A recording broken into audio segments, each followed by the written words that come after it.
ವಂದ್ಯಾ ವಿದ್ಯೋತಿತಜಗತ್ರಯ ಅನವದ್ಯಂ ವಚೋ ಹೃದ್ಯಂ ಶ್ರೀವಿದ್ಯಾನಃ ಪ್ರಯಚ್ಛತು ಆದ್ಯಶಂಕರಸಂವಂದ್ಯಾ ಹೃದ್ಯಾ ಸದ್ಯಃ ಫಲೋದಯಾ ವಿದ್ಯಾ ವಿದ್ಯೋತಮಾನಾದ್ಯಾ ಶ್ರೀವಿದ್ಯಾ ಪಾತು ಮಾಂ ಸದಾ ವಸುದೇವಸುತಂ ದೇವಂ ಕಂಸಚಾಣೂರಮರ್ದನಂ ದೇವಕೀ ಪರಮಾನಂದಂ ಕೃಷ್ಣಂ ವಂದೇ ಜಗದ್ಗುರುಂ ಶ್ರುತಿಸ್ಮೃತಿಪುರಾಣಾನಾಂ ಆಲಯಂ ಕರುಣಾಲಯಂ ನಮಾಮಿ ಭಗವತ್ಪಾದಂ ಶಂಕರಂ ಲೋಕಶಂಕರಂ.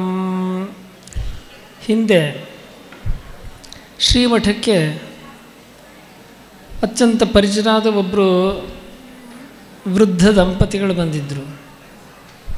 ಅವ್ರ ಮನೆಯಲ್ಲಿ ಶುಭ ಕಾರ್ಯಗಳು ನಡೆದಿದ್ವು, ಬಂದಿರಲಿಲ್ಲ. ದರ್ಶನಕ್ಕೆ ಬಂದವಾಗ ವಿನೋದವಾಗಿ ಮಾತಾಡ್ತಾ ಇದ್ದರು. ಅವರು ಹಿರಿ ಮಗನ ತೋರಿಸಿ ಇವ ವಿದೇಶದಲ್ಲಿರ್ತಾನೆ, ಇವನು ಮನ್ಮಥ ಅಂದರು.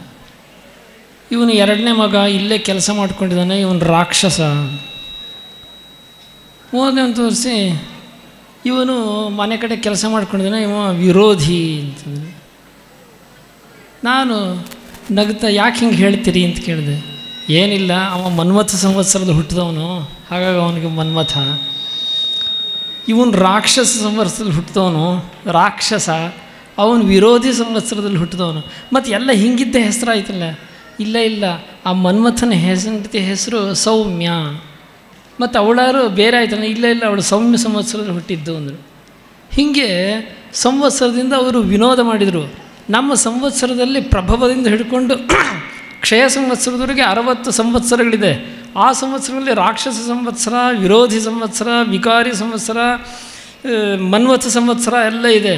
ಈ ಸಂವತ್ಸರದಲ್ಲಿ ಹುಟ್ಟಿದವರೆಲ್ಲ ಹಾಗೆ ಇರಬೇಕು ಅಂತೇನಿಲ್ಲ.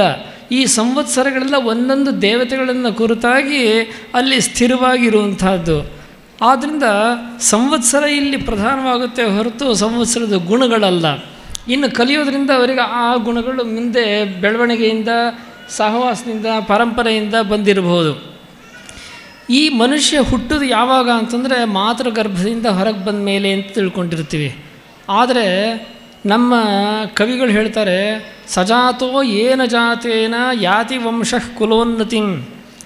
ಯಾರು ಹುಟ್ಟಿದ್ರಿಂದ ಅವನ ವಂಶವೇ ಉದ್ಧಾರವಾಗುತ್ತೋ ಅವನು ನಿಜವಾಗಲೂ ಹುಟ್ಟಿದವನು ಅಂಥೇಳಿ. ಇಂಥ ಗೂಢಾರ್ಥವನ್ನೇ ನಮಗೆ ಭಗವದ್ಗೀತೆ ಒಳಗೆ ಶ್ರೀಕೃಷ್ಣ ಯಃ ಪಶ್ಯತಿ ಸಪಶ್ಯತಿ ಅಂಥೇಳಿ ಪದೇ ಪದೇ ಉಲ್ಲೇಖ ಮಾಡಿ ಹೇಳಿರ್ತಾನೆ. ಅದರ ಅರ್ಥ ಏನು ಅಂದರೆ, ಈಗ ಕಣ್ಣು ಸರಿ ಇಲ್ಲದೆ ಇದ್ದವನು ರಾತ್ರಿ ಚಂದ್ರನ ನೋಡ್ತಾನೆ, ಅವನಿಗೆ ಚಂದ್ರ ಎರಡೆರಡಾಗಿ ಕಾಣುತ್ತೆ. ಆದರೆ ಚಂದ್ರ ಎರಡಿದ್ದಾನ ಕೇಳಿದರೆ ಇಲ್ಲ. ಇನ್ನೊಬ್ಬನು ಸರಿಯಾಗಿದ್ದವನು ನೋಡಿದರೆ ಅವನಿಗೆ ಚಂದ್ರ ಒಂದೇ ಕಾಣುತ್ತೆ. ಅಂದರೆ ಇವನು ನೋಡಿದ್ದಾನೆ, ಅವನು ನೋಡಿದ್ದಾನೆ. ಯಃ ಪಶ್ಯತಿ ಸಪಶ್ಯತಿ ಅಂದರೆ ಯಾರು ನೋಡ್ತಾನೋ ಸರಿಯಾಗಿ ಅವನು ನೋಡ್ತಾನೆ ಅಂತ ಕೃಷ್ಣನ ಅರ್ಥ. ಅಂದರೆ ಅದನ್ನು ಆಚಾರ್ಯರು ಹೀಗೆ ವರ್ಣನೆ ಮಾಡಿದ್ದಾರೆ. ಅಂದರೆ ಎರಡೆರಡು ಚಂದ್ರ ಕಾಣೋ ಹಾಗೆ ನೋಡ್ತಾನಲ್ಲ, ಅವನು ನೋಡಿದವನಲ್ಲ. ಯಾರು ಚಂದ್ರನ ನೋಡಿ ಇವನು ಒಬ್ಬನೇ ಇದ್ದಾನೆ ಅಂಥೇಳಿ ತಿಳ್ಕೊಂಡು ನೋಡ್ತಾನಲ್ಲ, ಅವನು ನಿಜವಾಗಲೂ ನೋಡ್ತಾನೆ ಅಂಥೇಳಿ. ಅದೇ ರೀತಿಯಾಗಿ ಯಾರು ಹುಟ್ಟೋದ್ರಿಂದ ಅವನ ವಂಶಕ್ಕೆ ಉನ್ನತಿ ಸಿಗುತ್ತೋ, ಒಳ್ಳೆ ಹೆಸರು ಬರುತ್ತೋ, ಅವನು ನಿಜವಾಗಲೂ ಹುಟ್ಟಿದವನು ಅಂಥೇಳಿ ಕರೀತಾರೆ. ನಮ್ಮ ಪರಂಪರೆಯಲ್ಲೂ ಸಹ ಅದನ್ನೇ ನೋಡ್ತಿರ್ತೀವಿ. ಉತ್ತಮ ಕುಲದಿಂದ ಹುಟ್ಟಿ ಅವನು ಬೇರೆ ರೀತಿಯಾಗಿ ಬೆಳೆದ ಅಂತಂದರೆ ಅದರಿಂದ ಹೆಸರಿಗೆ ಬರೋದಿಲ್ಲ. ಅದೆಲ್ಲ ಹೋಗೋ ಹೊತ್ತಿಗೆ ದೊಡ್ಡದೊಂದು ಕಸಾಯಿಖಾನೆ ಎಲ್ಲ ಇತ್ತಂತೆ. ಇಂಥ ಕಸಾಯಿಖಾನೆ ನಮ್ಮ ಊರಲ್ಲಿ ಇರಲೇ ಇಲ್ಲ, ಇದ್ಯಾಕಪ್ಪ ಇಲ್ಲೆಲ್ಲ ತಂದರು ಹಿಂಗೆ ಅಂಥೇಳಿ.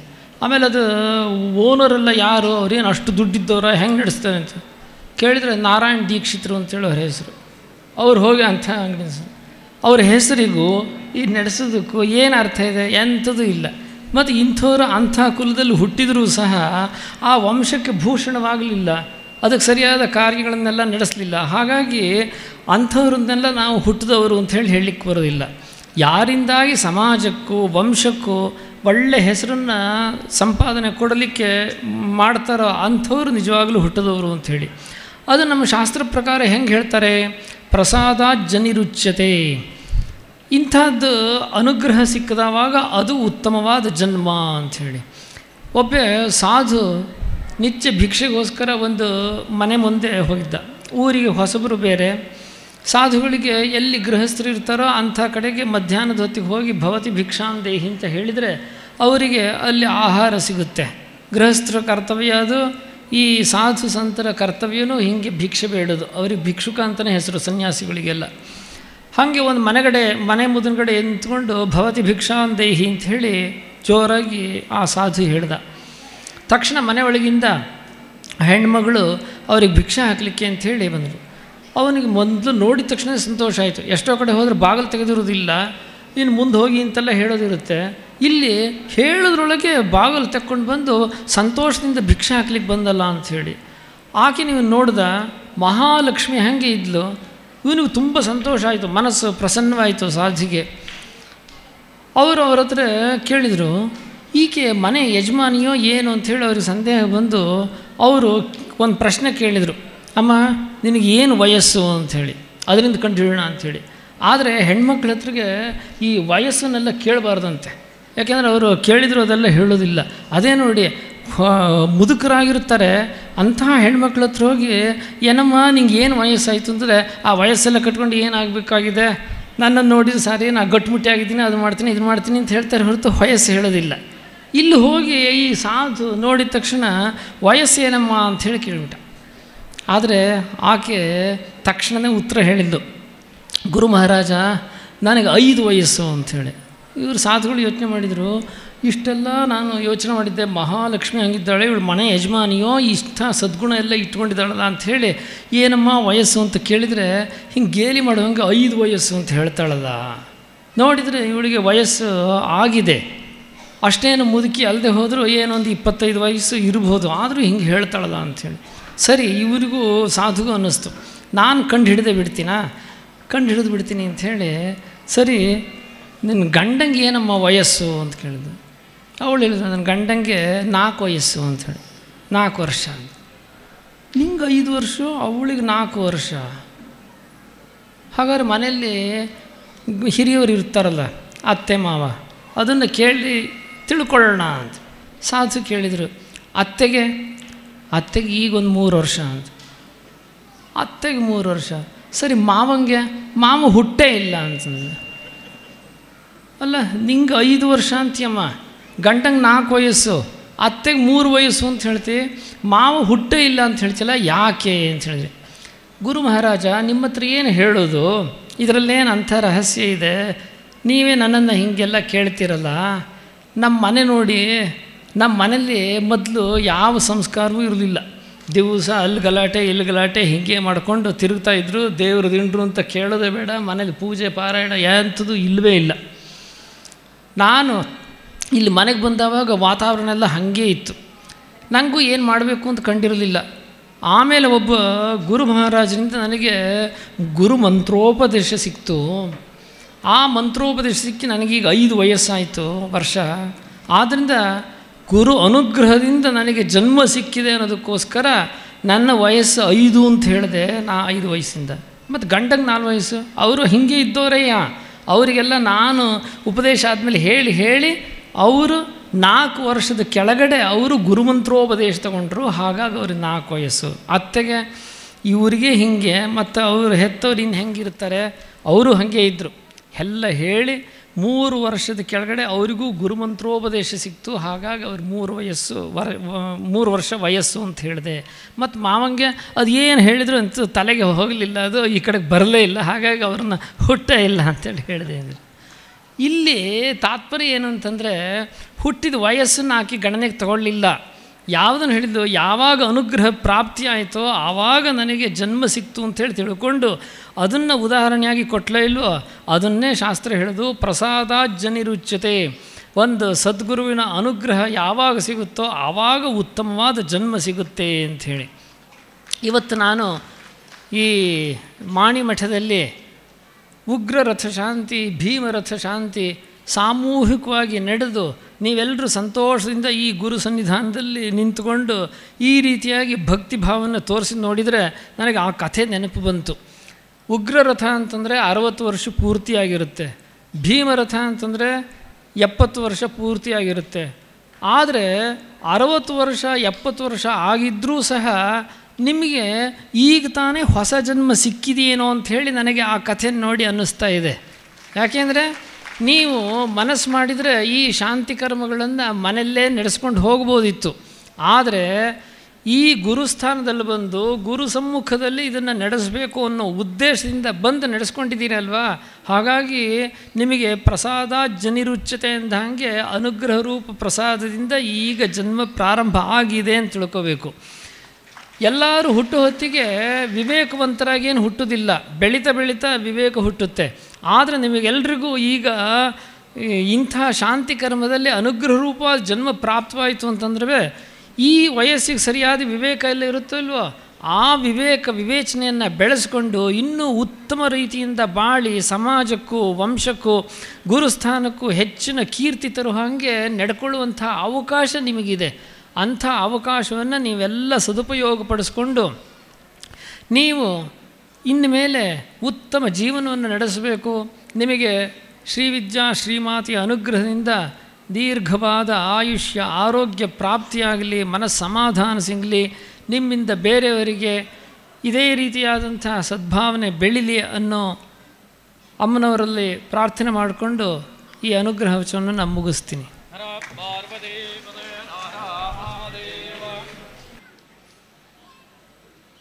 ಹರೇ ರಾಮ.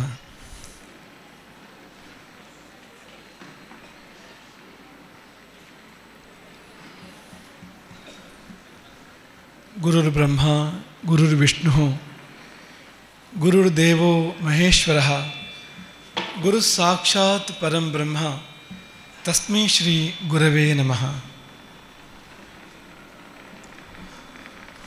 ಆಪದಾಮಪಹರ್ತಾರಂ ದಾತಾರಂ ಸರ್ವಸಂಪದಾಂ ಲೋಕಾಭಿರಾಮಂ ಶ್ರೀರಾಮಂ ಭೂಯೋ ಭೂಯೋ ನಮಾಮ್ಯಹಂ.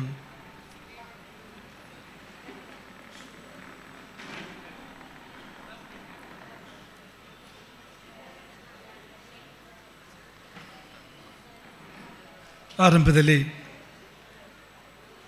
ಈ ಪುಣ್ಯಕ್ಷೇತ್ರದಲ್ಲಿ ನಿತ್ಯ ನೆಲೆನಿಂತಿರುವ ರಾಮದೇವರಿಗೂ ಆಂಜನೇಯನಿಗೂ ಮಹಾಗಣಪತಿಗೂ ನಿಮ್ಮೆಲ್ಲರೊಡಗೂಡಿ ನತಿ ತತಿಗಳನ್ನು ಸಮರ್ಪಿಸಿ ಅವರ ಆಶೀರ್ವಾದ ಎಲ್ಲರ ಮೇಲಿರಲಿ, ಮುಖ್ಯವಾಗಿ ನಿಮ್ಮೆಲ್ಲರ ಮೇಲೆ. ಇಂದು ಈ ಸಂಧ್ಯಾಮಂಗಲದ ಕಾರ್ಯಕ್ರಮದಲ್ಲಿ ಯಾರು ಹಿರಿಯರು ನೀವೆಲ್ಲ ಭಾಗಿಯಾಗಿದ್ದೀರೋ ನಿಮ್ಮೆಲ್ಲರ ಮೇಲೆ ಆ ದೇವತೆಗಳ ಅನುಗ್ರಹ ಶಾಶ್ವತವಾಗಿರಲಿ ಎಂಬುದಾಗಿ ಹಾರೈಸ್ತೇವೆ. ಸಂಧ್ಯಾಮಂಗಲ ಬದುಕನ್ನು ಒಂದು ದಿನ ಎಂದು ಭಾವಿಸೋದಾದರೆ ಬಾಲ್ಯ ಬೆಳಗು, ಯೌವನ ಮಧ್ಯಾಹ್ನ, ಮುಪ್ಪು ಅಂದರೆ ಸಾಯಂಕಾಲ ಅದು ಅಂತ ಸಾಕೋದು. ಅದಕ್ಕಿಂತ ಮುಂದೇನು ಬೇಕು ಅಂತಿಲ್ಲ. ಒಂದು ದಿನವೇ ಒಂದು ಜೀವನ, ಇಡೀ ಜೀವನವನ್ನು ಪ್ರತಿನಿಧಿಸ್ತದೆ ಅಂತ. ಹಾಗೆ ಜೀವನವನ್ನು ಒಂದು ದಿನ ಅಂತ ಭಾವಿಸೋದಾದರೆ ಆ ಜೀವನದ ಸಂಧ್ಯೆಯಲ್ಲಿ ಯಾರು ನೀವೆಲ್ಲ ಇದ್ದೀರೋ ನಿಮ್ಮ ಬದುಕು ಈ ಸಮಯದಲ್ಲಿ ಇನ್ನು ಮುಂದೆ ಮಂಗಲಮಯವಾಗಿರಬೇಕು ಅಂತ ಹಾಗೆ ಹಾರೈಸಿ ನಡೆಸುವ ಕಾರ್ಯಕ್ರಮವೇ ಈ ಸಂಧ್ಯಾಮಂಗಲದ ಕಾರ್ಯಕ್ರಮ. ನಮ್ಮ ಶಾಸ್ತ್ರಗಳು ಹೇಳೋದು ಹಾಗೆ, ಮಂಗಲಾದೀನಿ ಮಂಗಲ ಮಧ್ಯಾಹ್ನಿ ಮಂಗಲಾಂತಾನಿ ಚ ಕಾರ್ಯಾಣಿ ಪ್ರಧಂತೆ. ಆರಂಭವೂ ಮಂಗಲಮಯವಾಗಿರಬೇಕು, ಮಧ್ಯೆ ಮಧ್ಯೆ ಮಂಗಲ ಇರಬೇಕು, ಕೊನೆಯೂ ಕೂಡ ಮಂಗಲಮಯವಾಗಿರಬೇಕು. ಇಡೀ ಒಂದು ಕಾರ್ಯ ಅಂತ ತಗೊಂಡ್ರೆ ಸಾಧ್ಯಂತ ಮಂಗಲ ಇರಬೇಕು ಅಂತ. ಜೀವನವೂ ಕೂಡ ಹಾಗೆ ಅಂತ. ಜೀವನದ ಆರಂಭವೂ ಮಂಗಲಮಯವಾಗಿರಬೇಕು, ನಡುವೆ ಕೂಡ ಮಂಗಲ ಇರಬೇಕು, ಕೊನೆಯೂ ಕೂಡ ಮಂಗಲಮಯವಾಗಿರಬೇಕು. ಹಿಂದೆ ಏನೋ ಅದನ್ನು ಬಿಟ್ಬಿಡೋಣ. ಈ ಸಮಯ ಮತ್ತು ಮುಂದಿನ ಸಮಯ, ಬರುವ ಸಮಯ ಮಂಗಲಮಯವಾಗಿರಲಿ. ಮೃತ್ಯು ಉಗ್ರರಥವನ್ನು ಏರಿ ಬರಲಿ, ಬೇಕಾದರೆ ಭೀಮರಥವನ್ನು ಏರಿ ಬರಲಿ, ನಿಮ್ಮ ತಂಟೆಗೆ ಅವನು ಬರಬಾರ್ದು. ಅವನ ಪರಿವಾರವನ್ನು, ರೋಗಗಳು ಅವನ ಪರಿವಾರ, ಅದನ್ನು ಕೂಡ ನಿಮ್ಮ ಕಡೆಗೆ ಅವನು ಕಳುಹಿಸಿಕೊಡಬಾರ್ದು ಎಂಬ ಆಶಯದಲ್ಲಿ ನಡೀತಾ ಇರ್ತಕ್ಕಂಥ ಒಂದು ಕಾರ್ಯಕ್ರಮ. ನೀವೆಲ್ಲ ಅದ್ಭುತವಾದ ರೀತಿಯಲ್ಲಿ ಬಂದು ಭಾಗಿಯಾಗಿದ್ದೀರಿ. 20 ದಂಪತಿಗಳ ಸಿದ್ಧತೆಯಲ್ಲಿ ನಮ್ಮ ಮಠ ಇತ್ತು, ಮಾಣೆ ಮಠ ಇತ್ತು. ನಿರೀಕ್ಷೆ ಇದ್ದಿದ್ದು 20 ಜನರದ್ದು, ತಯಾರಿ ಇದ್ದಿದ್ದು ಆ ರೀತಿಯಲ್ಲಿ. ನೀವು 200 ಜನ ಬಂದಿದ್ದೀರಿ. 20ಕ್ಕೆ 200, 10 ಪಾಲು ಜಾಸ್ತಿ ಆಗಿದೆ ಅಂದರೆ ಏನು ಶಿಷ್ಯರು ನೀವು, ನೀವು ಗುರುಗಳು ಒಂದು ಕೇಳಿದ್ರೆ 10 ಕೊಡ್ತೀರಲ್ಲ ಅಂತ, ಆ ರೀತಿ ಇದ್ದೀರಿ ನೀವು ಅಂತ ಎಂಬುದಾಗಿ ಈ ಸಮಯದಲ್ಲಿ ನಾವು ಭಾವಿಸುವಂಥದ್ದು. ಶಕಟಪುರದ ಪೂಜ್ಯರು ಈಗಾಗಲೇ ಅಪ್ಪಣೆ ಕೊಡಿಸಿದ ಹಾಗೆ ನಿಮಗೇನು ಮನೆಯಲ್ಲಿ ಕಡಿಮೆ ಇಲ್ಲ, ಮನೆಯಲ್ಲಿ ಶಾಂತಿ ಮಾಡಿಕೊಡಲಾರದ ಸ್ಥಿತಿ ಏನೂ ಇಲ್ಲವೇ ಇಲ್ಲ ಖಂಡಿತವಾಗಿಯೂ. ಆದರೆ ಯಾಕೆ ನೀವು ಇಲ್ಲಿ ಬಂದಿರಿ ಅಂದರೆ, ಈಗ ಮಠಕ್ಕೆ ಬಂದು ಮಠದಲ್ಲಿ ಊಟ ಮಾಡ್ತಾರಲ್ಲ, ಮನೆಯಲ್ಲಿ ಊಟ ಇಲ್ಲ ಅಂತ ಮಠಕ್ಕೆ ಬಂದು ಊಟ ಮಾಡೋದಲ್ಲ ಅವರು. ಹಾಗಿದ್ರೆ ಯಾಕೆ ಬರ್ತಾರೆ ಅಂದರೆ, ಮಠದ ಊಟ ಪ್ರಸಾದ ಅಂತ. ಮನೆಯ ಊಟ ಹಾಗಾಗ್ಲಿಕ್ಕೆ ಸಾಧ್ಯ ಇಲ್ಲ, ಆದರೆ ಒಳ್ಳೆಯದಿತ್ತು, ಹಾಗಾಗಿರೋದಿಲ್ಲ ಅಂತ. ಆದರೆ ಮಠದ ಊಟ ರಾಮದೇವರ ಗುರುಗಳ ಪ್ರಸಾದ ಅನ್ನೋ ಕಾರಣಕ್ಕೆ ತಾನೇ ಮಠಕ್ಕೆ ಬಂದು ನೀವು ಊಟ ಮಾಡುವಂಥದ್ದು. ಇದು ಕೂಡ ಹಾಗೆ ಅಂತ. ಗುರು ಸನ್ನಿಧಾನ ಅಂತ ಅದು ಒಂದು ಶಕ್ತಿ, ಅದು ದೇವರ ಸನ್ನಿಧಾನ ಮತ್ತು ಗುರು ಸನ್ನಿಧಾನ ಅಂತ. ಆಶೀರ್ವಾದ ಬೇಕು ತಾನೇ, ಆಶೀರ್ವಾದ ಹೆಚ್ಚು ಹೆಚ್ಚು ಬೇಕಾಗ್ತಕ್ಕಂಥ ಸಂದರ್ಭ ಇದು. ಅದೊಂದಾದರೆ ಈ ಈ ಸಮೂಹಕ್ಕೊಂದು ಶಕ್ತಿ ಇದೆಯಂತೆ ಅಲ್ವಾ.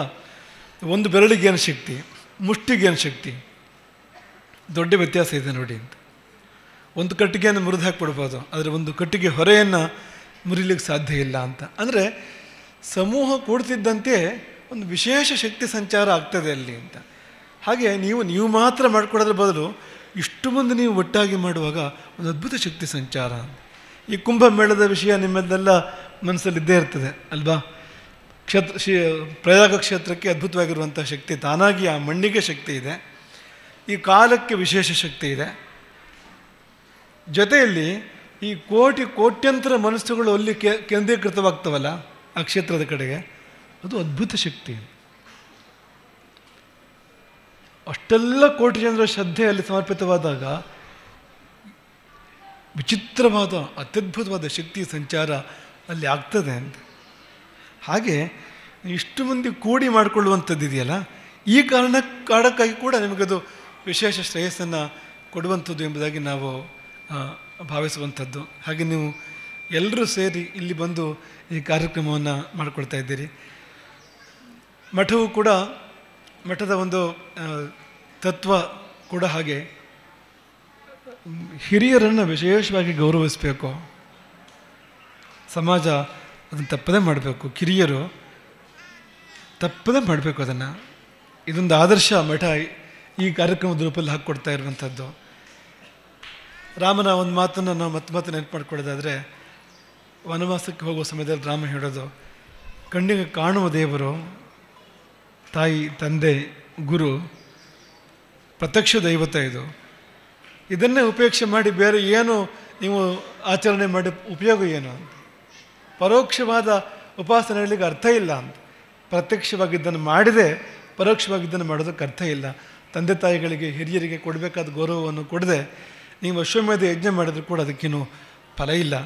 ವಿಶೇಷವಾಗಿ ಮೊಟ್ಟ ಮೊದಲು ಅದನ್ನು ಮಾಡಬೇಕು. ಅದನ್ನು ಮಾಡಿದ ಮೇಲೆ ಮತ್ತೇನು ಉಳಿದೆಲ್ಲ ಸಂಗತಿಗಳು ಕೂಡ. ಹಾಗಾಗಿ ಸಮಾಜ ಹಿರಿಯರನ್ನ ಒಳ್ಳೆ ರೀತಿಯಿಂದ ಗೌರವಿಸಬೇಕು. ವೃದ್ಧ ಅನ್ನೋ ಶಬ್ದಕ್ಕೆ ಸಂಸ್ಕೃತ ಭಾಷೆಯಲ್ಲಿ ತುಂಬ ಒಳ್ಳೆಯ ಅರ್ಥ ಇದೆ.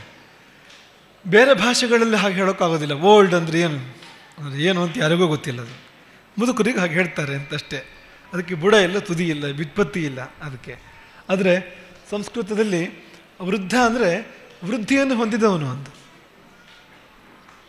ನೋಡಿ, ಈ ಮುಪ್ಪು ಅಂದರೆ ಕ್ಷಯ ಅಂತ ಸಾಮಾನ್ಯವಾಗಿ ಒಂದು ಪ್ರತೀತಿ ಇರುವಂಥದ್ದು. ಎಲ್ಲ ದೇಹ ಕ್ಷಯಿಸ್ತದೆ, ಶಕ್ತಿ ಕ್ಷಯಿಸ್ತದೆ, ಹಾಗೆ ಪ್ರತೀತಿ ಇರುವಂಥದ್ದು. ಆದರೆ ಸಂಸ್ಕೃತ ಅವ್ರನ್ನ ಕರೆಯುವ ಶಬ್ದ ಸಂಸ್ಕೃತದಲ್ಲಿ ವೃದ್ಧ ಅಂತ, ವೃದ್ಧಿಯನ್ನು ಹೊಂದಿದವನು ಅಂತ.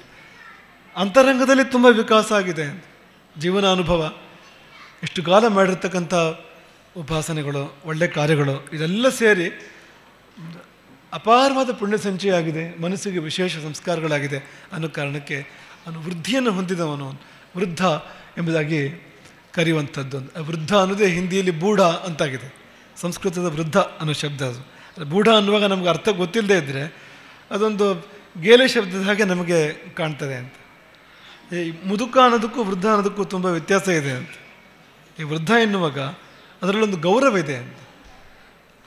ಉಪನಿಷತ್ತು ಕೂಡ ಹೇಳ್ತದೆ, ಯೂನ ಸ್ಥವಿರ ಆಯತಿ ಎನ್ನುವಾಗ ಒಬ್ಬರು ವೃದ್ಧರು ಅಥವಾ ಹಿರಿಯರು ಎದುರು ಬಂದಾಗ ತಾನಾಗಿ ಪ್ರಾಣಗಳು ಮೇಲಕ್ಕೆ ಬರ್ತವಂತೆ.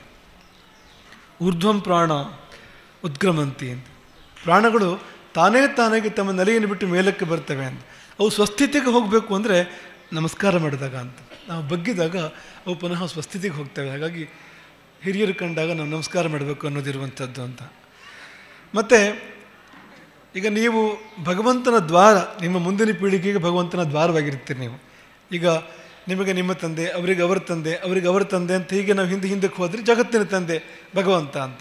ಅಲ್ಲಿಂದ ಒಂದು ಶೃಂಖಲೆ ಇಲ್ಲಿವರೆಗೆ ಬಂದಿದೆ, ಒಂದು ಪರಂಪರೆ ಹರಿದು ಬಂದಿದೆ ಅಂತ. ನಮಗೂ ಮತ್ತು ಭಗವಂತನಿಗೂ ಮಧ್ಯದಲ್ಲಿ ಕೊಂಡಿಯಾಗಿ ನಮ್ಮ ಹಿರಿಯರು ಇರ್ತಾರೆ. ಆ ಹಿರಿಯರನ್ನು ಮಾನ್ಯ ಮಾಡದೇ ಇದ್ದರೆ ಕೊಂಡಿ ಕಳಚಿ ಹೋಗ್ತದೆ ಅಂತ. ನಮಗೂ ದೇವರಿಗೂ ಮಧ್ಯೆ ಇರ್ತಕ್ಕಂಥ ಕೊಂಡಿಯೇ ಕಳಚಿ ಹೋಗ್ತದೆ ಅಂತ.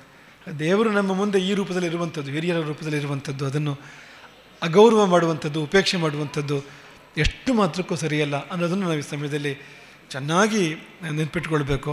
ನಾವು ಯಾವಾಗಲೂ ಇದನ್ನು ನೆನಪು ಮಾಡಿಕೊಡ್ತಾ ಇರ್ತೇವೆ. ಒಂದು ಮಿಡಿ ಇದೆ, ಕಾಯಿ ಇದೆ, ದೋರೆಕಾಯಿ ಇದೆ, ಹಣ್ಣಿದೆ. ಯಾವುದು ಪ್ರಶಸ್ತ ಅಂದರೆ ಹಣ್ಣು ಪ್ರಶಸ್ತ ಅಂತ ಅಲ್ವಾ? ಯಾಕೆಂದರೆ ಆ ಸಿಹಿ, ಆ ಮಾಧುರ್ಯ ಹಣ್ಣಿಗಿರುವಂಥದ್ದು, ಮಾರ್ಧವ ಮೃದುತ್ವ ಹಣ್ಣಿಗಿರುವಂಥದ್ದು. ಆ ಪಕ್ವತೆ ಕಾಯಿಗಿಲ್ಲ. ಪಕ್ವತೆ ಅಂದರೆ ಅದು ಪಕ್ವಗೊಂಡಿದೆ, ಅದಕ್ಕೆ ಪಾಪ ಅದು ಬಿಸಿಯನ್ನು ಸ್ವೀಕಾರ ಮಾಡಿ ಮಾಡಿ ಬೇಗೆ ನುಂಡು ಪಕ್ವ ಆಗಿ ಹಣ್ಣಾಗಿದೆ ಅದು ಅಂತ. ಅದರಲ್ಲಿ ಎಲ್ಲ ಗುಣಗಳು ಇರ್ತಕ್ಕಂಥದ್ದು. ಮಿಡಿ ಒಗರಾಗಿರ್ಬೋದು, ಕಾಯಿ ಹುಳಿ ಇರ್ಬೋದು, ಆದರೆ ಹಣ್ಣು ಮಧುರವಾಗಿರ್ತಕ್ಕಂಥದ್ದು ಅಂತ. ಹಾಗೆ ಹಣ್ಣು ಮುದುಕರು ಕೂಡ ಅಂತ. ಈ ಹಣ್ಣು ಅನ್ನೋ ಶಬ್ದ ಅಲ್ಲಿಗೆ ಪೂರ್ತಿ ಅನ್ವಯ ಆಗುವಂಥದ್ದು ಅಂತ. ತುಂಬ ಬೆಲೆ ಕೊಡಬೇಕಾಗಿರ್ತಕ್ಕಂಥ ಒಂದು ಸ್ಥಾನ ಅದು. ನೀವು ಕೂಡ ನಿಮ್ಮ ಬಗ್ಗೆ ನೀವು ತಾತ್ಸಾರವನ್ನು ಹೊಂದಬಾರ್ದು, ಜುಗುಪ್ಸೆಯನ್ನು ಹೊಂದಬಾರ್ದು ನೀವು ಅಂತ.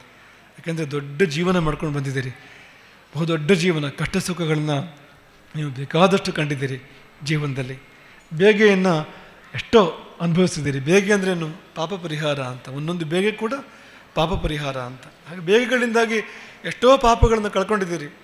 ಒಳ್ಳೆ ಕೆಲಸಗಳನ್ನು ಮಾಡಿ ಪುಣ್ಯ ಸಂಚಯವನ್ನು ಕೂಡ ಬೇಕಾದಷ್ಟು ನೀವು ಮಾಡಿದ್ದೀರಿ. ಮತ್ತು ಮುಂದಿನ ಪೀಳಿಗೆಗೆ ನೀವು ಕಾರಣರಾಗಿದ್ದೀರಿ. ನಿಮ್ಮವರೆಗೆ ಬಂದಿರತಕ್ಕಂಥ ಪರಂಪರೆಯನ್ನು ಮುಂದಿನ ಪೀಳಿಗೆಗೆ ನೀವು ದಾಟಿಸಿದ್ದೀರಿ ಅಂತ. ಹಾಗೆಲ್ಲ ಆದಾಗ ನಿಮ್ಮ ಈಗಿನ ಸ್ಥಿತಿ ಏನಿದೆಯೋ ಅದರ ಬಗ್ಗೆ ನೀವು ಯಾವ ತಾತ್ಸಾರವನ್ನು ಕೂಡ ಮಾಡಬಾರ್ದು ಅಂತ. ಹಿರಿತನ ಎನ್ನುವಂಥದ್ದು ತುಂಬ ಶ್ರೇಷ್ಠವಾಗಿರುವಂಥದ್ದು. ಅಧ್ಯಾತ್ಮ ಸಾಧನೆಗಂತೂ ತುಂಬ ಪೂರಕವಾಗಿರತಕ್ಕಂಥದ್ದು. ಈ ಕಣ್ಣು ಕಿವಿಗಳು ಆದಂತೆ ಅಂತರ್ಮುಖಿ ಆಗೋದಕ್ಕದು ಅವಕಾಶ ಮಾಡಿಕೊಡ್ತದೆ ಹೆಚ್ಚು ಅಂತ. ಆ ಕಾರಣಕ್ಕೆ ಹಾಗಾಗುವಂಥದ್ದು ಅದು ಹೆಚ್ಚು ಅಂತರ್ಮುಖಿ ಆಗಬೇಕು ಅಂತ. ಹಾಗಾಗಿ ಹೀಗೆಲ್ಲ ಇರೋದ್ರಿಂದ ಒಂದು ಹಿರಿತನಕ್ಕೆ ಒಂದು ಗೌರವ ಸಲ್ಲಬೇಕು ಎನ್ನುವ ಭಾವದಲ್ಲಿ ಈ ಒಂದು ಕಾರ್ಯಕ್ರಮ ಮುಖ್ಯವಾಗಿ ನಡೆಯುವಂಥದ್ದು. ನಿಮಗೆಲ್ಲ ನಿಮ್ಮಲ್ಲಿ ಹೆಚ್ಚಿನವರಿಗೂ ಮನೆಯಲ್ಲಿ ಬೇಕಾದಲ್ಲ ವ್ಯವಸ್ಥೆಗಳಿದೆ, ಆದರೆ ಯಾರಿಗೂ ವ್ಯವಸ್ಥೆ ಇಲ್ಲದೇನೂ ಇರ್ಬೋದು. ಅವ್ರಿಗೊಂದು ವ್ಯವಸ್ಥೆ ಕಲ್ಪಿತ ಆಗಬೇಕು. ಅಥವಾ ಇನ್ಯಾರಿಗೋ ವ್ಯವಸ್ಥೆ ಇದ್ದರೂ ಕೂಡ ಪ್ರೀತಿಯಿಂದ ಮಾಡದೇ ಇರ್ಬೋದು, ಬೇಕಾ ಅಂತ ಕೇಳದೇ ಇರ್ಬೋದು. ಮಕ್ಕಳು ಪ್ರೀತಿಯಿಂದ ಮಾಡದೇ ಇರ್ಬೋದು, ಮಾಡಿಕೊಂಡ್ರೆ ಬರದೇ ಇರ್ಬೋದು. ಇಂಥ ಸಂದರ್ಭಗಳಲ್ಲಿ ಇರ್ಬೋದು. ಮನೆಗಳಲ್ಲಿ ತೀರ ಸಾಮಾನ್ಯ ಆಗಿಬಿಟ್ಟಿದೆ ಅಂತ ಈ ಭಿನ್ನಾಭಿಪ್ರಾಯಗಳು, ಪರಸ್ಪರವಾಗಿ ನೀನೇನು ಎನ್ನುವಂಥ ವಾತಾವರಣಗಳು ತುಂಬ ಸಾಮಾನ್ಯ ಆಗಿಬಿಟ್ಟಿದೆ ಅಂತ. ಆದರೆ ಮಠ ಈಗ ರಾಮನ ಬಗ್ಗೆ ಒಂದು ಮಾತನ್ನು ಹೇಳ್ತಾರೆ. ರಾಮ ತಂದೆಯೂ ಆಗಿ ಇರ್ತಿದ್ದಂತೆ ಪ್ರಜೆಗಳಿಗೆ, ಮಕ್ಕಳಂತೂ ಇರ್ತಿದ್ದಂತೆ, ಅವನು ಸ್ನೇಹಿತನಂತೂ ಇರ್ತಿದ್ದಂತೆ, ಎಲ್ಲ ಆಗಿರ್ತಿದ್ದ ಅಂತ. ತೇನಾಸ ಲೋಕ ಪಿತೃಮಾನ್ ವಿನೇತ್ರ ಅಂತ, ತೇನೈವ ಶೋಕಾಪನುದೇನ ಪುತ್ರಿ ಅಂತ ಕಾಳಿದಾಸನ ಒಂದು ಮಾತು. ಒಂದು ಕಣ್ಣೀರು ಬರೆಸ್ತಾ ಇದ್ದ, ಮಕ್ಕಳ ಕಾರ್ಯವನ್ನು ಕೂಡ ಅವನೇ ಮಾಡ್ತಾ ಇದ್ದ ಅಂತ. ಮುನ್ನಡೆಸ್ತಾ ಇದ್ದ ಪ್ರಜೆಗಳನ್ನು, ತಂದೆ ಜಾಗದಲ್ಲೂ ನಿಂತಿರ್ತಿದ್ದ ಅವನು. ಹಾಗೆ ಮಠ ನಿಮಗೆ ತಂದೆ ಸ್ಥಾನದಲ್ಲೂ ಇದ್ದು ನಿಮಗೆ ಮಾಡಬೇಕಾದನ್ನು ಮಾಡ್ತದೆ, ಮಕ್ಕಳ ಸ್ಥಾನದಲ್ಲಿ ಇದ್ದು ಕೂಡ ಇದು ಮಾಡಬೇಕಾದನ್ನು ಮಾಡ್ತದೆ. ಇದು ಒಂದು ರೀತಿ ಮಕ್ಕಳ ಸ್ಥಾನದಲ್ಲಿ ಇದ್ದು ಮಾಡುವಂಥದ್ದು ಅಂಥ ಕಾರ್ಯ ಇದು ಅಂತ. ಹಾಗಾಗಿ ನಿರೂಪಣೆ ಮಾಡುವಾಗ ಕೋಟಿಯಲ್ಲಿ ರಾಮಕೃಷ್ಣ ಭಟ್ರು ಹೇಳಿದ್ರು, ನಾವೇ ನಿಮಗೆ ಮಠದ ಬಳಗವೇ, ಮಠದ ಪರಿವಾರವೇ ನಿಮ್ಮ ಬಂಧು ಬಳಗವಾಗಿ ಈ ಕಾರ್ಯವನ್ನು ನಿಮಗೆ ಮಾಡ್ತಾ ಇದೆ ಅಂತ. ನೀವು ಕೂಡ ಮಠವನ್ನು ಬಂಧು ಬಳಗ ಅನ್ನೋ ರೀತಿಯಲ್ಲಿ ನೀವು ಭಾವಿಸಿರ್ತಕ್ಕಂಥವ್ರು. ಹಾಗಾಗಿ ಆ ರೀತಿಯಲ್ಲಿ ಬಾಂಧವ್ಯದ ಇನ್ನೊಂದು ಮಜಲು ಇದು ಎಂಬುದಾಗಿ ನಾವು ಭಾವಿಸ್ತೇವೆ. ಹಾಗಾಗಿ ನೀವೆಲ್ಲ ಮಠಕ್ಕೆ ಗುರು ಸನ್ನಿಧಾನಕ್ಕೆ ಬಂದು ನೀವು ಆಶೀರ್ವಾದವನ್ನು ಪಡ್ಕೊಂಡ್ರಿ. ಹಿಂದೆ ರಾಮದೇವರಿದ್ದಾರೆ, ಮಹಾಗಣಪತಿ ದೇವರಿದ್ದಾರೆ ನಿಮ್ಮ ಹಿಂದಕ್ಕೆ. ಮುಂದಕ್ಕೆ ಗುರುಪೀಠಗಳಿದ್ದಾವೆ, ಅಗ್ನಿ ಸನ್ನಿಧಾನ ಇದೆ. ಇಂಥ ಒಳ್ಳೆಯ ಸಮಯ ಯಾವಾಗ ಬರ್ತದೆ? ನೀವೆಲ್ಲ ಮಾಲಾಧಾರಣೆ ಮಾಡಿದ್ದೀರಿ, ಎಲ್ಲ ಹೊಸ ಹೂವಾಗಿದ್ದೀರಿ ನೀವೀಗ ಅಂತ. ಹಡತ್ತೆಲ್ಲ ನಿನ್ನೆಗಳು ಸತ್ಯವೇ ಅಂತ ಹೇಳ್ತಾರಲ್ಲ, ನಾಳೆಗಳು ಹುಟ್ಟಿಲ್ಲ ಅಂತ. ಈ ಕ್ಷಣಕ್ಕೆ ಅಸ್ತಿತ್ವ ಇರತಕ್ಕಂಥದ್ದು ಅಂತ. ಹಾಗೆ ನೀವು ಮತ್ತೆ ಹೊಸದಾಗಿದ್ದೀರಿ ಅಂತ, ಪುನರ್ನವ ಆಗಿದ್ದೀರಿ. ನಿಮಗೆಲ್ಲ ಒಂದು 30 ವರ್ಷ 40 ವರ್ಷ ಹಿಂದಕ್ಕೆ ಹೋಗಿದೆ ಮನಸ್ಸು. ಈಗ ನೀವು ಮಾಲೆ ವಿನಿಮಯ ಮಾಡುವಾಗ ನಿಮ್ಮ ಮದುವೆ ಮಂಟಪದ ನೆನಪಾಗಿರಬೇಕು ನಿಮಗೆಲ್ಲರಿಗೂ ಒಂದು ಕ್ಷಣ ಎಂಬುದಾಗಿ ನಾವು ಭಾವಿಸುವಂಥದ್ದು. ವಯಸ್ಸು ನಿಮಗೆ ಹಿಂದಕ್ಕೆ ಹೋಗಿದೆ ಈಗ ಅಂತ ಒಂದು ಸಂದರ್ಭ. ಮತ್ತೆ ನೀವು ಹೊಸದಾಗಿದ್ದೀರಿ. ನಮಗೂ ಅದನ್ನು ನೋಡ್ತಕ್ಕಂಥ ಒಂದು ಸುಯೋಗ. ನೀವು 30-40 ವರ್ಷ ಹಿಂದೆ ಮದುವೆ ಮಾಡ್ಕೊಂಡಿದ್ರಲ್ಲ, ಆ ಮದುವೆಗಿಂತ ಇದು ತುಂಬ ಶ್ರೇಷ್ಠ. ಯಾಕೆಂದರೆ ಆಗ ಮಾಣಿಮಠದ ದೇವರೂ ಬಂದಿರಲಿಲ್ಲ ನಿಮ್ಮ ಮದುವೆಗೆ, ಮತ್ತು ಗುರುಗಳು ನಿಮಗೆ ಸಿಕ್ಕಿರಲಿಲ್ಲ.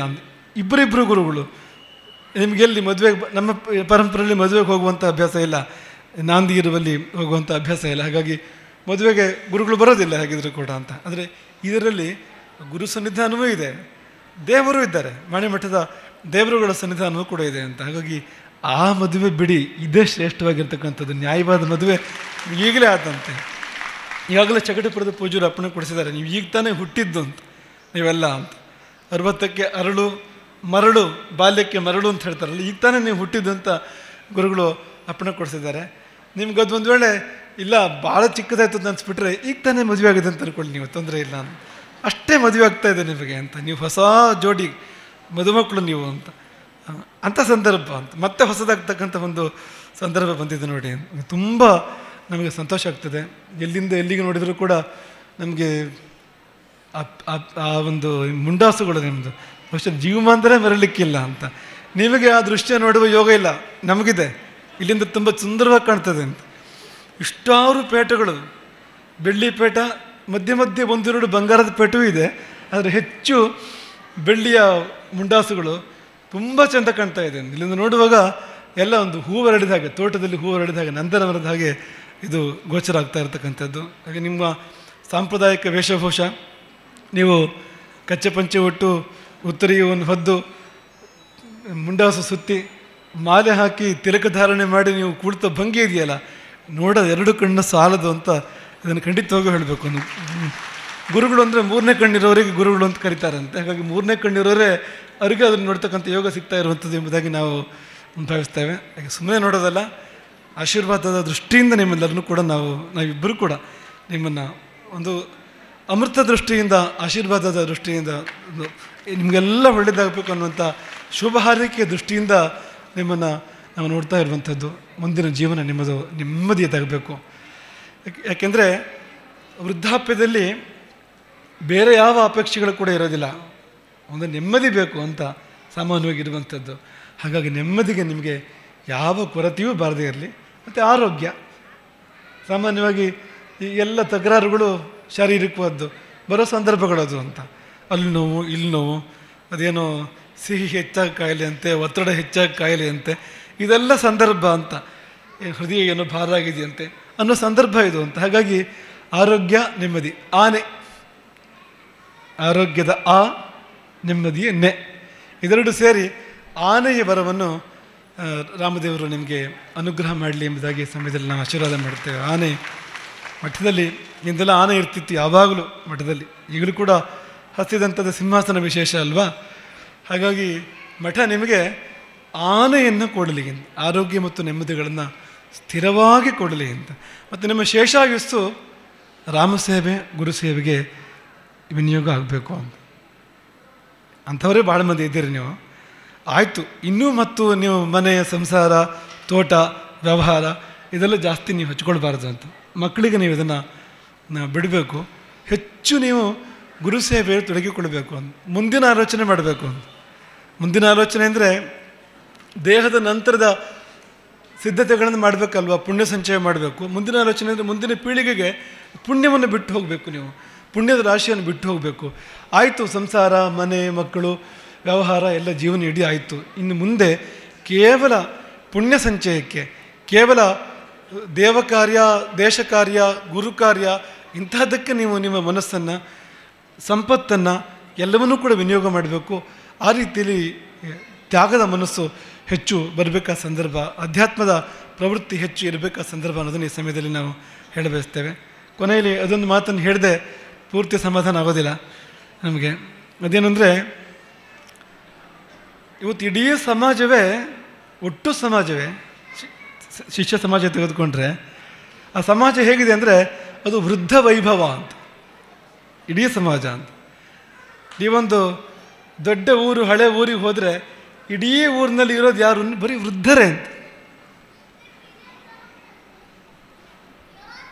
ವೃದ್ಧೆ, ಮುದುಕಿ ಅಂತ ಹೇಳೋಕ್ಕೆ ಮನಸ್ಸಿಲ್ಲ ನಮಗೆ, ಹಾಗೆ ಒಳ್ಳೆ ಶಬ್ದ ಹಿಡಿದ್ವು. ಅವರೇ ಇರೋದು ಅಂತ. ಮಕ್ಕಳು ಮೊಮ್ಮಕ್ಕಳು ಎಲ್ಲಿ ಅಂದರೆ ದೂರದ ಊರುಗಳಲ್ಲಿ, ದೇಶದ ಹೊರಗೆ ಇರುವಂಥದ್ದು.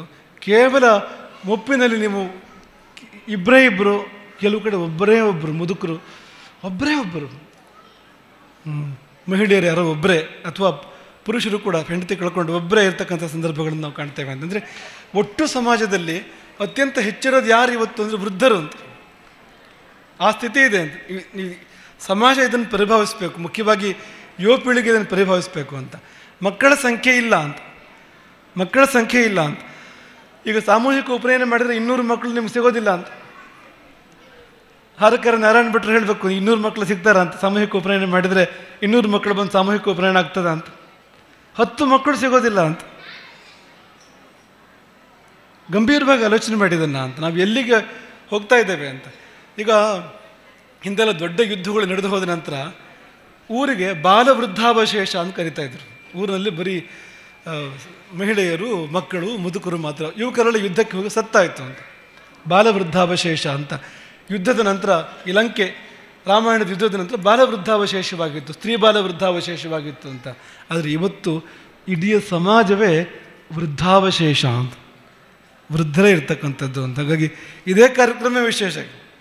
ಇಡೀ ಸಮಾಜದಲ್ಲಿ ಈ ಕಾರ್ಯಕ್ರಮ ವಿಶೇಷ ಅನ್ನೋ ಕಾಲ ಬಂದುಬಿಡ್ತು ನೋಡಿ ಅಂತ. ಹಾಗಾಗಿ ಇನ್ನುಳಿದವರು ಅವರು ಈಗಲಾದರೂ ಕೂಡ ಎಚ್ಚರಾಗಬೇಕು ಅಂತ. ಈಗ ನಿಮಗೆ 3 ಮಕ್ಕಳಿದ್ದಿದ್ರೆ ನಾವೇನು ಹೇಳೋದಂದರೆ 16 ಮಂದಿ ಇರಬೇಕಾಗಿತ್ತು ನಿಮ್ಮ ಜೊತೆಗೆ ಇವತ್ತು ಅಂತ. ಕೊನೆ ಪಕ್ಷ 16 ಮಂದಿ ಇರಬೇಕಾಗಿತ್ತು ಅಂತ. ನಿಮಗೆ 3 ಮಕ್ಕಳು, ಈಗ ಗಂಡು ಮಕ್ಕಳಾದ್ರೆ ಸೊಸೆಯರು, ಹೆಣ್ಣು ಮಕ್ಕಳಾದ್ರೆ ಅಳಿಯಂತಿರು, ಅಲ್ಲಿಗೆ 3 2 6 ಆಯಿತು. 6 ಜನರಿಗೆ, 6 ದಂಪತಿಗಳಿಗೆ 3 ಮೊಮ್ಮಕ್ಕಳು, ಎಷ್ಟಾಯಿತು? 9 9 6 15. ನೀವು ಗಂಡ ಹೆಂಡತಿ ಸೇರಿದ್ರೆ 17 ಮಂದಿ ಇರಬೇಕಾಗಿತ್ತು ಅಂತ. ನೀವು ಎಷ್ಟು ಮಂದಿ? 17 ಮಂದಿ ಇದ್ದೀರಿ ನೀವೀಗ. ನೀವು ಆಲೋಚನೆ ಮಾಡಿ ಅಂತ. 17 ಇದ್ದೀರಾ ನೀವು ಅಂತ. 17ರ ಅರ್ಧ ಇದ್ದೀರಾ ಅಂತ. ಅದರ ಅರ್ಧವೂ ಇಲ್ಲ ಅನ್ನೋಂಥ ಕಾಲ ಬಂತಲ್ವಾ ಅಂತ. ಹಾಗಾಗಿ ಇದು ನಿಮಗೆ ಹೇಳ್ತಾ ಇರುವಂಥದ್ದಲ್ಲ, ವೃದ್ಧರಿಗೆ ಹೇಳ್ತಾ ಇರುವಂಥದ್ದಲ್ಲ, ನಿಮ್ಮ ಮಕ್ಕಳು ಮತ್ತು ಮುಂದಿನ ಪೀಳಿಗೆಗೆ ಹೇಳ್ತಾ ಇರ್ತಕ್ಕಂಥದ್ದು. ಸಮಾಜ ಉಳಿಬೇಕು, ಸಮಾಜ ಬೆಳೀಬೇಕು ಅಂತ.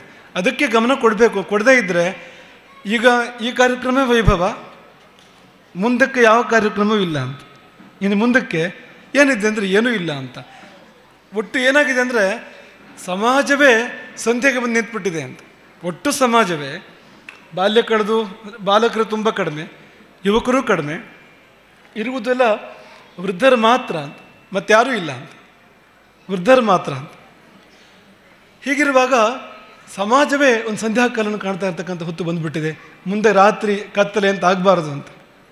ಪೀಳಿಗೆ ಉಳಿಬೇಕು, ಪೀಳಿಗೆ ಬೆಳಿಬೇಕು ಅನ್ನೋದನ್ನು ಈ ಸಮಯದಲ್ಲಿ ಚೂರು ಭಾರವಾದ ಮನಸ್ಸಿಂದ ಇದನ್ನು ಹೇಳೋದಕ್ಕೆ ಅಪೇಕ್ಷೆ ಪಡ್ತೇವೆ. ವಂಶವೃದ್ಧಿ ಆಗಬೇಕಾಗಿರುವಂಥ ತುಂಬ ಅಗತ್ಯ. ವಂಶಕ್ಷಯ ಆಗಬಾರ್ದು, ಸಮಾಜ ಕ್ಷಯ ಆಗಬಾರ್ದು ಅನ್ನೋದನ್ನು ಈ ಸಮಯದಲ್ಲಿ ನಾವು ನೆನಪು ಮಾಡಿಕೊಂಡು, ಒಂದು ಅದ್ಭುತ ಸಂದರ್ಭ ಅಂದರೆ ಶಕಟಪುರದ ಶಂಕರಾಚಾರ್ಯರು ಈ ಸಮಯದಲ್ಲಿ ಬಂದು ಒದಗಿರ್ತಕ್ಕಂಥದ್ದು. ನಿಜವಾಗಿ ಅವರ ಹೃದಯ ಮನಸ್ಸು ತುಂಬ ವಿಶಾಲ. ನಾವು ತುಂಬ ಸಣ್ಣ ಅವಧಿಯಲ್ಲಿ ಕೇಳಿದ್ದು ಅವರನ್ನು. ಅವರು ದೊಡ್ಡ ಮನಸ್ಸು ಮಾಡಿ ಒಪ್ಕೊಂಡು ಇಲ್ಲಿಗೆ ಬಂದಿದ್ದಾರೆ. ನಿಮಗೆಲ್ಲ ಆಶೀರ್ವಾದ ಮಾಡೋದಕ್ಕೋಸ್ಕರವಾಗಿ ಬಂದಿದ್ದಾರೆ. ಅದು ಶ್ರೀ ವಿದ್ಯಾಪೀಠ ಶ್ರೀಚಕ್ರದ ಅರ್ಚನೆಯನ್ನು ತುಂಬ ಅತ್ಯದ್ಭುತವಾಗಿ ಅವರು ನಡೆಸ್ತಾರೆ. ಇಲ್ಲಿಗೂ ಮನೆಮಟ್ಟಕ್ಕೂ ಒಂದು ಮಹಾಯೋಗ ಇದೆ, ಒಂದು ವಿಶೇಷ ಸಂದರ್ಭ ಇದೆ ಅನ್ನೋದನ್ನು ನೆನಪು ಮಾಡಿಕೊಂಡು ನಿಮಗೆ ಆಶೀರ್ವಾದ ಕೊಡಿಸುವಾಗೆ ಅವರಿಗೂ ಬರುವಂತಾಯಿತು ಎಂಬುದಾಗಿ ನಾವು ಭಾವಿಸ್ತೇವೆ. ಹಿಂದೆಯೂ ಹಿಡಿದು ಇನ್ನೊಮ್ಮೆ ಹೇಳ್ತೇವೆ, ಇದೇ ಮಠದಲ್ಲಿ ದಲಿತೋಪಾಖ್ಯಾನ ಪ್ರವಚನವನ್ನು ನಾವು ಕಳೆದ ವರ್ಷ ಮಾಡಿದ್ವು. ಅದರ ಫಲವಾಗಿ ಈ ವರ್ಷ ನವರಾತ್ರಿ ಕಳೆದು ದಲಿತೆಯ ದೊಡ್ಡ ಉಪಾಸಕರು, ಬಹುದೊಡ್ಡ ಉಪಾಸಕರು, ಅವರು ಇದನ್ನೇ ಹೇಳಿದ್ರು. ನಿನ್ನೆ ಅವ್ರು ನಮ್ಮ ಹತ್ರ ಮಾತಾಡ್ತಾ ಹೇಳ್ತಾಯಿದ್ರು, ಅಮ್ಮನವರು ನಿಮ್ಮನ್ನು ಕೊಟ್ಟಿದ್ದು ನಮಗೆ ಅಂತ ಅವರು ನಿನ್ನೆ ಹೇಳ್ತಾಯಿದ್ರು. ನಾವು ಕೂಡ ಅದನ್ನೇ ಹೇಳಿದ್ದು. ಅಮ್ಮನವರು ಆ ದಲಿತೋಪಾಖ್ಯಾನ ಪ್ರವಚನದ ಫಲವಾಗಿ ಬದರಿ ಶಂಕರಾಚಾರ್ಯ ಪೀಠ ನಮಗೆ ಪ್ರಾಪ್ತ ಆಯಿತು, ನಮ್ಮೊಟ್ಟಿಗೆ ಅದು ಬರುವಂತಾಯಿತು ಎಂಬುದಾಗಿ ಭಾವಿಸಿ, ನಿಮ್ಮದೆಲ್ಲ ಯೋಗ ನಿಮಗೆ ಇದೆಲ್ಲ ಒಟ್ಟಿಗೆ ತುಂಬ ವಿಶೇಷವಾಗಿ ಪ್ರಾಪ್ತಿಯಾಗಿದೆ. ಯೋಗ, ಮಹಾಯೋಗ, ಸುಯೋಗ ನಿಮಗೆಲ್ಲ ಅಮೃತ ಘಳಿಗೆ ಇದು. ನೀವು ಏನು ಮಾಡಿದರೂ ಕೂಡ ಈ ರೀತಿಯಲ್ಲಿ ನೀವು ಇದನ್ನು ನಡೆಸೋಕ್ಕೆ ಸಾಧ್ಯ ಆಗ್ತಿರಲಿಲ್ಲ. ಹೇಗೆ ನಡೀತಾ ಇವತ್ತು ಆ ರೀತಿ ನಡೆಸೋಕ್ಕೆ ನಿಮಗೆ ಯಾವ ಕಾರಣಕ್ಕೂ ಜನ್ಮ ಜನ್ಮ ಎತ್ತಿ ಬಂದರೂ ಕೂಡ ಸಾಧ್ಯ ಆಗ್ತಿರಲಿಲ್ಲ. ಅಂಥ ಯೋಗ ನಿಮ್ಮದು ಇದು ಎಂಬುದಾಗಿ ಇನ್ನೊಮ್ಮೆ ಈ ಸಮಯದಲ್ಲಿ ನೆನಪು ಮಾಡಿ, ಒಂದು ವಾನಪ್ರಸ್ಥ, ಈ ವಾನಪ್ರಸ್ಥಾಶ್ರಮದ ಸಲುವಾಗಿ ಹಾಗೊಂದು ಯೋಚನೆ ಸಂಸ್ಥಾನದ ಮನಸ್ಸಲ್ಲಿದೆ. ಎಷ್ಟೋ ವೃದ್ಧ ದಂಪತಿಗಳಿಗೆ ಅಗತ್ಯ ಇದೆ ಅದರದ್ದು. ಮಠದ ಕಡೆಯಿಂದಲೇ ಒಂದು ವ್ಯವಸ್ಥೆ ಮಾಡಬೇಕು. ಯಾರಿಗೆ ಆಸಕ್ತಿ ಇದೆಯೋ ಅಂಥವ್ರೆಲ್ಲ ಒಟ್ಟುಗೂಡಿ ಇರುವಂತೆ ಅವ್ರಿಗೆ ಬೇಕಾದ ಸೌಲಭ್ಯಗಳು ಇವತ್ತಿನ ಕಾಲದಲ್ಲೆಲ್ಲ ನಡೀತದೆ. ಅಂಥದ್ದು ತುಂಬ ವೃದ್ಧಾಪ್ಯದಲ್ಲಿ ಇರ್ಲಿಕ್ಕೆ ಬೇಕಾಗತಕ್ಕಂಥ ವ್ಯವಸ್ಥೆಗಳು. ಆದರೆ ಇಲ್ಲಿಂದ ಹಾಗಲ್ಲ. ಒಂದು ಗುರು ಕೃಪೆ, ಗುರು ಆಶೀರ್ವಾದದ ರೂಪದಲ್ಲಿ ಗುರುಗಳ ನಮ್ಮೊಟ್ಟಿಗೆ ಇರುವಂತೆ ಒಂದು ವಾನಪ್ರಸ್ಥ ಅಗ್ರಹಾರವನ್ನು ಮಾಡಬೇಕು ಅನ್ನೋ ಯೋಚನೆ ಬಹಳ ಹಳೆಯದ್ದು. ಪೀಠಕ್ಕೆ ಬರುವಾಗ ಮಾಡಿರ್ತಕ್ಕಂಥ ಒಂದು ಆಲೋಚನೆ. ಶೀಘ್ರದಲ್ಲಿ ಇಲ್ಲಿ ಆದರೂ ಆಶ್ಚರ್ಯ ಇಲ್ಲ, ಇಲ್ಲಿ ಸಮೀಪ ಸುತ್ತಮುತ್ತ ಆದರೂ ಕೂಡ ಆಶ್ಚರ್ಯ ಇಲ್ಲ. ಒಂದು ದೃಷ್ಟಿ ಕುದುರೆ ಬೆಟ್ಟಿನ ಮೇಲೆ ಇದೆ ನಮ್ಮದು ಈಗಾಗಲೇ. ಇನ್ನು ವಿಚಾರ ಮಾಡಿ ಇದನ್ನೆಲ್ಲವನ್ನು ಅಂತಿಮ ಮಾಡಬೇಕಾದ ಪ್ರಮೇಯ ಇದೆ. ಹಾಗೆ ಯಾರು ಬಂದು ಉಳಿಲಿಕ್ಕೆ ಅಪೇಕ್ಷೆ ಪಡ್ತಾರೋ, ಯಾರಿಗೆ ಅಗತ್ಯ ಹಾಗೆ ಬಂದಿರ್ತದೋ ಅಂತಹ ಸಮಾಜದ ಸಂಧ್ಯಾಕಾಲದಲ್ಲಿ ಇರ್ತಕ್ಕಂಥವರಿಗೆ ಒಂದು ವಾನಪ್ರಸ್ಥ ಅಗ್ರಹಾರವನ್ನು ನಿರ್ಮಿಸ್ತಕ್ಕಂಥ ಒಂದು ವಿಚಾರ ನಮ್ಮದಿದೆ. ನೀವೆಲ್ಲ ಹ್ಞೂ ಅಂದರೆ, ನಿಮಗೆ ಅದು ಬೇಕು ಅಂತ ಅನಿಸಿದರೆ, ಬೇಕು ಅನ್ನೋರು ಭಾಳ ಮಂದಿ ಇದ್ದರೆ ಶೀಘ್ರದಲ್ಲಿ ಈ ಕಾರ್ಯ ಮಠದ ಕಡೆಯಿಂದ ಆಗ್ತದೆ ಎಂಬುದಾಗಿ ಈ ಸಮಯದಲ್ಲಿ ನಾವು ಒಂದು ಉದ್ಘೋಷವನ್ನು ಮಾಡ್ತಾ ನಿಮ್ಮೆಲ್ಲರನ್ನೂ ತುಂಬ ಪ್ರೀತಿಯಿಂದ, ಅತಿಶಯ ಪ್ರೀತಿಯಿಂದ ಹರಿಸ್ತೇವೆ. ಎರಡೂ ಪೀಠಗಳ ಪೂರ್ಣಾನುಗ್ರಹ ನಿಮಗೆ ಪೂರ್ಣವಾಗಿ ಪ್ರಾಪ್ತವಾಗುವಂತೆ ಆಗಲಿ. ಈ ಪೀಳಿಗೆಯನ್ನು, ಕಿರಿಯ ಪೀಳಿಗೆ ತುಂಬ ದೇವರಂತೆ ಕಾಣಲಿ. ನಿಮ್ಮ ಮಕ್ಕಳು, ಮೊಮ್ಮಕ್ಕಳು, ನಿಮ್ಮ ಬಂಧು ಬಾಂಧವರು, ಸಣ್ಣ ವಯಸ್ಸಿನವರು ನಿಮ್ಮನ್ನು ದೇವರಂತೆ ನೋಡುವಂಥ ಸದ್ಬುದ್ಧಿ ಅವರಿಗೆಲ್ಲ ಬರಲಿ ಅಂತ ನಿಮಗೆ ಆಶೀರ್ವಾದ ಮಾಡುವಂಥದ್ದು. ಹಾಗಾಗಿ ಅಂಥ ಒಂದು ಮನ್ನಡೆಗೆ ನೀವು ಪಾತ್ರರಾಗುವಂತೆ ಆಗಲಿ, ನಿಮ್ಮ ಆಶೀರ್ವಾದಕ್ಕೆ ಅವರು ಪಾತ್ರರಾಗುವಂತೆ ಆಗಲಿ. ಆಶೀರ್ವಾದ ಕೊಡುವ ಸ್ಥಿತಿಯಲ್ಲಿ ನಾವು ಇದ್ಕೊಳ್ಬೇಕಾಗ್ತದೆ, ಆಚರಣೆಯನ್ನು ಹಾಗೆ ಇಟ್ಕೊಳ್ಬೇಕಾಗ್ತದೆ ನಾವು ಕೂಡ.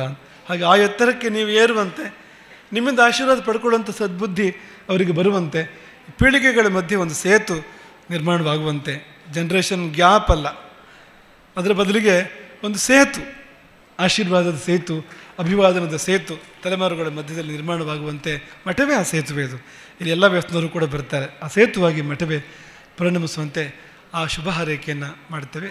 ನಿಮಗೆಲ್ಲರಿಗೂ ಉಭಯ ಪೀಠಗಳ ಶುಭಾಶೀರ್ವಾದದಿಂದ ಮುಂದಿನ ಜೀವನ ನೀವು ಕೊರಳಲ್ಲಿ ಹಾಕಿದ ಮಾಲೆಯ ಹಾಗೆ, ಆ ಮಾಲೆಗಿಂತಲೂ ಆ ಮಾಲೆ ಅವರು ಬಾಡ್ತದೆ, ಅದು ಬಾಡದಿರುವಂಥ ಮಾಲೆಯಂತೆ ಅಥವಾ ಸೂಡಿದ ಹೂವು ಬಾಡದಂತೆ ಇನ್ನು ಮುಂದಿನ ಆಯುಸ್ಸು, ನೆಮ್ಮದಿಯ ಆಯುಸ್ಸು ನಿಮ್ಮೆಲ್ಲರದು ಆಗಲಿ, ಎಲ್ಲರಿಗೂ ಒಳಿತಾಗಲಿ ಅಂತ ಅರ್ಪಣೆ ಆಗ್ತದೆ. ಹರೇ ರಾಮ.